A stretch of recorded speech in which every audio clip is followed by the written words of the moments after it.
Assalamualaikum, saya Muhammad Syazwar Izzat bin Azmi, nombor metrik 17 DSB 21 F1015. Kami ingin membentangkan faktor masyarakat dan demografi mempengaruhi etika dan peradaban di Malaysia. Saya akan memulakan dengan maksud masyarakat. Masyarakat merupakan istilah yang digunakan untuk menerangkan kelompok sebilangan manusia yang tinggal bersama-sama dan saling berinteraksi satu sama lain. Masyarakat adalah kumpulan manusia yang memiliki penerusan hidup bersama-sama untuk jangka waktu yang lama dan juga mendiami suatu kawasan atau wilayah tertentu, di mana dalam wilayah tersebut memiliki kebudayaan yang tidak berbeza di dalam kelompok tersebut. Seperti yang kita ketahui, manusia adalah makhluk sosial yang tidak dapat hidup sendiri. Semua orang di dunia ini memerlukan pertolongan dari orang lain. Pergantungan antara satu sama lain inilah yang menjadikan manusia hidup dalam kumpulan dan dalam masyarakat. Ciri-ciri masyarakat hidup berkelompok. Sebagai makhluk sosial, manusia tidak boleh hidup sendiri. Ketidakupayaan ini mendorong manusia hidup dalam kumpulan kerana manusia selalu memerlukan pertolongan orang lain. Konsep ini mendorong setiap individu dalam hidup dalam masyarakat. Melahirkan kebudayaan. Semasa manusia membentuk kumpulan, mereka selalu berusaha mencari jalan untuk memenuhi keperluan hidup mereka. Manusia akan berusaha menyatukan fikiran dan pengalaman bersama untuk membentuk formula yang dapat membimbing tingkah laku mereka, iaitu budaya. Tambahan pula budaya ini dipertahankan dan diteruskan ke generasi seterusnya. Mengalami perubahan. Beragam latar belakang yang menyatukan tiap-tiap individu menjadi suatu masyarakat membuat manusia mengalami perubahan. Perubahan ini dianggap sebagai usaha masyarakat menyesuaikan diri dengan keadaan zaman. Sebagai contoh, masyarakat beralih menggunakan media sosial seperti WhatsApp dan sebagainya untuk menggantikan surat kertas ketika menerima pengaruh perkembangan teknologi. Berinteraksi. Interaksi adalah asas pembentukan masyarakat. Interaksi diambil untuk mencapai keinginan baik peribadi dan kolektif. Dengan berinteraksi, orang membentuk entiti sosial yang hidup. Terdapat kepimpinan. Masyarakat cenderung mengikuti peraturan yang dikenakan di kawasan mereka. Contohnya dalam bidang keluarga, ketua keluarga mempunyai kuasa tertinggi untuk melindungi keluarganya. Isteri dan anak-anak mematuhi bapa ataupun suami mereka. Ini menunjukkan bahawa dalam masyarakat terdapat peranan kepimpinan yang membantu menyatukan individu. Poin yang seterusnya, stratifikasi sosial. Stratifikasi sosial meletakkan seseorang dalam kedudukan dan peranannya dalam masyarakat. Ketidakseimbangan hak dan kewajipan setiap individu atau kumpulan menimbulkan klasifikasi masyarakat menjadi kelas tertentu. Dalam kehidupan bermasyarakat, stratifikasi sosial didasari atas kasta sosial, usia, suku, pendidikan dan beberapa aspek lain untuk memicu keagamaan. Ini adalah gambar masyarakat di Malaysia. Di dalam gambar ini terdapat berbilang kaum, antaranya ialah Melayu, India, Cina dan kaum di Sabah dan Sarawak. Dan juga adanya berbilang agama seperti Islam dan agama lain. Agama ini juga menunjukkan adanya pelbagai adat resam yang berada di Malaysia.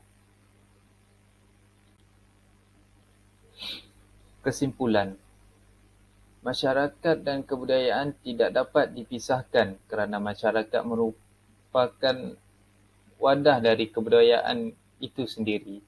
sehingga manusia melahirkan kebudayaan yang dianggap sebagai nilai-nilai yang hidup bagi masyarakat. Dengan adanya suatu kebudayaan disebabkan oleh keberadaan manusia itu sendiri, akan tetapi kebudayaan hanya akan tumbuh berkembang pada masyarakat yang berjumlah banyak atau manusia yang hidup secara berkelompok dan beragam suku bangsa. Itu saja dari saya. Sekian, terima kasih. Assalamualaikum, nama saya Muhammad Mirfadullah dan saya akan menyambung poin yang seterusnya, iaitu definisi masyarakat dalam konteks Malaysia. Masyarakat plural terdiri daripada pelbagai bangsa yang membentuk satu kependudukan dari hidup sebagai komuniti yang berasingan di Tanah Melayu. Terdapat 3 etnik di Semenanjung, iaitu Melayu, Cina dan India. Bumi putera Sabah iaitu Kadazan Dusun, Bajau dan lain-lain, serta pribumi Sarawak seperti Iban dan Melanau bukan sahaja terpisah kerana adat, makanan dan pakaian, tetapi juga terpisah dari segi pekerjaan dan tempat tinggal. Kewujudan masyarakat plural adalah sejajar dengan penjajah yang datang ke Tanah Melayu pada masa dahulu dengan membawa masuk semua kaum tersebut untuk memenuhi peluang pekerjaan di Tanah Melayu. Menurut J.S. Furnival, masyarakat plural adalah bercampur antara satu sama lain tetapi tidak bersatu. Mereka hidup berdekatan tetapi tidak terpisah dengan sistem politik yang sama, serta masing-masing berpegang kepada kebudayaan, agama, bahasa dan pemikiran sendiri. Garis masa pembentukan masyarakat Malaysia pada waktu Kesultanan Melayu Melaka sehingga penjajahan Portugis, terbentuknya peradaban majmuk, manakala pada waktu penjajahan Belanda, penjajahan British, penjajahan Jepun sehingga kemerdekaan berlakunya pembentukan masyarakat majmuk. Manakala selepas pembentukan Malaysia, terjadinya pembentukan masyarakat kepelbagaian. Dari kemajmukan ke kepelbagaian, masyarakat majmuk merujuk kepada masyarakat pelbagai etnik di Tanah Melayu selepas kehadiran penjajah yang membawa masuk pendatang dari China dan India untuk kepentingan ekonomi. Budaya majmuk di Tanah Melayu merupakan hasil pertemuan dan pertembungan budaya besar dunia yang melahirkan fenomena sosial di alam Melayu. Peradaban majmuk bercirikan semula jadi tanpa pemaksaan dan fleksibel, manakala masyarakat majmuk bercirikan pemaksaan dan perbezaan. Sebagai kesimpulan yang saya dapat buat ialah pembentukan masyarakat majmuk di Tanah Melayu telah membawa kesan yang besar pada struktur kependudukan di Tanah Melayu. Sebagai rakyat Malaysia, saya merasa bangga dengan negara saya kerana di negara ini terdapat pelbagai kaum, pelbagai adat resam dan perayaan tradisional yang menjadikan negara lebih harmoni. Assalamualaikum warahmatullahi wabarakatuh. Nama saya Muhammad Danish Aiman bin Halmi. Nombor metrik saya 17 DSB 21F1004. Saya akan membentangkan tentang segregasi dan akomodasi. Segregasi adalah pengasingan etnik dan etnik yang lain. Segregasi berlaku dalam atas dasar ras, agama dan etnik yang lain, seperti kaum Cina, Melayu dan India. Segregasi berlaku dalam keadaan tempat tinggal dan sistem persekolahan. Pada sistem persekolahan terdapat SJK, iaitu Sekolah Jenis Kebangsaan, yang terbahagi kepada dua, iaitu Sekolah Jenis Kebangsaan Cina dan Tamil. Seterusnya, segregasi ini memberi kesan negatif kepada masyarakat, seperti gambar ini. Gambar ini adalah peristiwa 13 Mei 1969 yang merupakan insiden rusuhan kaum di Malaysia.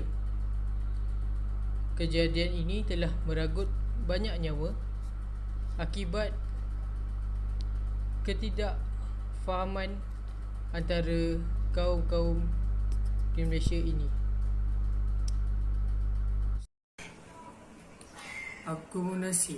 Akomodasi merupakan proses yang menyebabkan setiap kumpulan etnik menyedari serta menghormati norma dan nilai kumpulan etnik lain dan tetap mempertahankan budaya hidup masing-masing.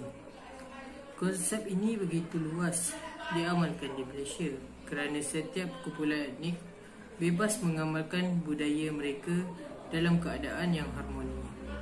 Pada peringkat pemerintahan pusat, setiap kumpulan etnik mempunyai wakil dalam bidang ekonomi dan pendidikan dan mereka saling bergantung.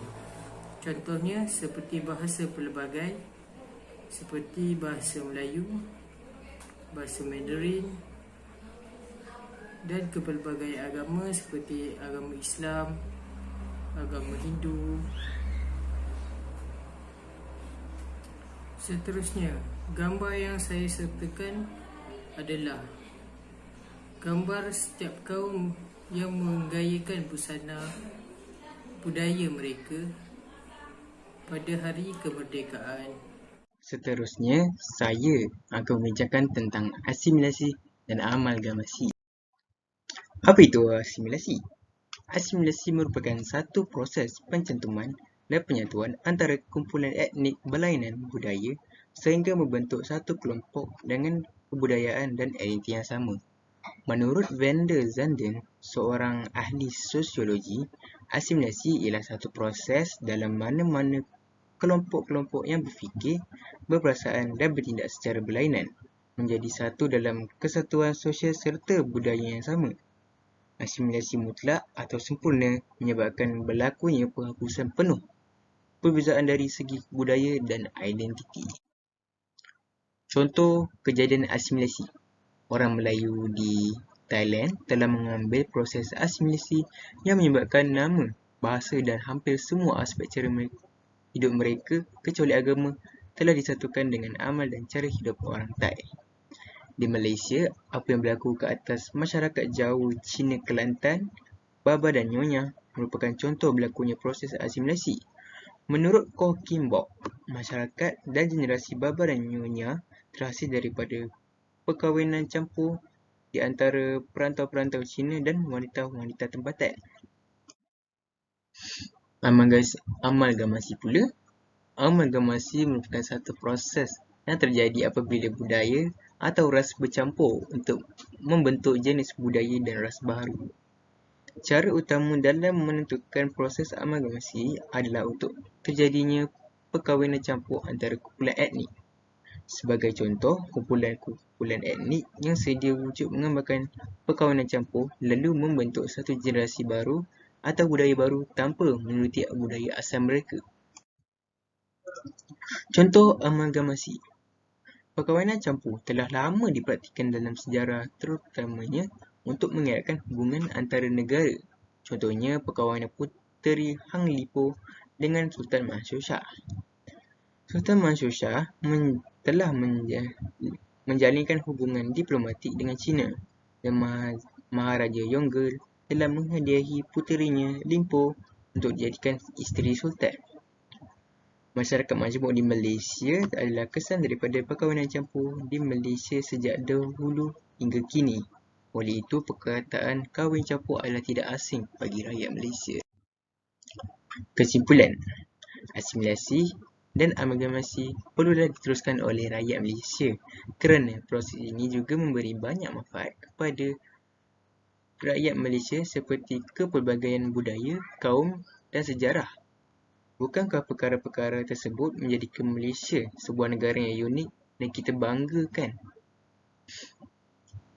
Jadi, rakyat Malaysia mesti mengambil berat tentang proses asimilasi dan amalgamasi. Itu sahaja dari saya. Terima kasih. Assalamualaikum warahmatullahi wabarakatuh. Saya Amal Izzuan akan membacakan penutup untuk topik ini. Pertama ialah definisi masyarakat dan garis masyarakat. Kesimpulan daripada topik ini ialah masyarakat perlu mengandungi pelbagai agama dan bangsa. Sebagai contoh, bangsa Melayu, Cina dan India. Yang kedua, masyarakat plural dapat mengorientasikan diri dan berfikir tentang diri sebagai kesatuan sosial. Ini dapat menunjukkan yang